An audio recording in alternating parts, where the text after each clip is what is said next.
So yan na, ihatag na itong dirilan, katunga. Dirilan 50% kundi at pinaka-the-best na pag-worship ng pagdayo sa atong buhay na Diyos. Amen?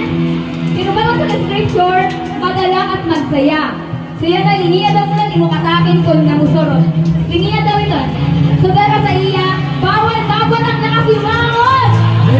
Amen! So yun, sila ko na imon. So para maging kwan kayo nito, ma-energize kayo, ano nyo na imon, maluktong ito, lo.